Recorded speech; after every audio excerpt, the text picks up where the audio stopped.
જામનગરમાં 45મી ભવ્ય રામ સવારી યોજાઈ.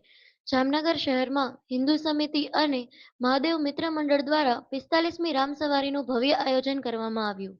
આ શોભાયાત્રા ધામધૂમથી નીકળી શહેરના વિવિધ મુખ્ય માર્ગો પર રામ સવારી પસાર થઈ. શોભાયાત્રા દરમિયાન ભક્તિમય વાતાવરણ છવાઈ ગયું હતું. રામધૂન, ભજન અને ઢોલ નગારાના નાદથી સમગ્ર વિસ્તાર ગુંજી ઉઠ્યો હતો. સુંદર ઝાંખીઓ અને રામ દરબારના દ્રશ્યો આકર્ષણનું કેન્દ્ર રહ્યા. મોટી સંખ્યામાં ભક્તો ઉત્સાહભેર જોડાયા હતા. સ્થળ સ્થળે શોભાયાત્રાનું સ્વાગત કરવામાં આવ્યું હતું. અંતમાં પંચેશ્વર ટાવર ચોક ખાતે શોભાયાત્રાનો સમાપન થયો હતો. સમગ્ર કાર્યક્રમ શાંતિપૂર્ણ અને ધાર્મિક ભાવનાથી ભરપૂર રહ્યો. જય શ્રી રામ.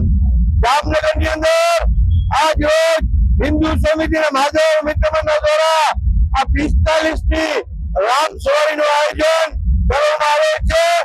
આજ રોજ જામનગરની અંદર બાલાહારમાંથી ભગવાન રામ સવારીની પ્રસ્થાન થઈ જામનગરના રાજના નગર માર્ગ પર હવાઈ ચોક, સેન્ટ્રલ બેંક, મસ્જિદ ચોક, દરબાર ચોક, ચાંદી બજાર, ઇન્ટર પ્રદેશ અને પંચવટ ટાવરે આ શોભાયાત્રાનું રામ મંદિરમાં ધોળા બજારનું મંદિર છે ત્યાં વિરામ આપવામાં આવશે.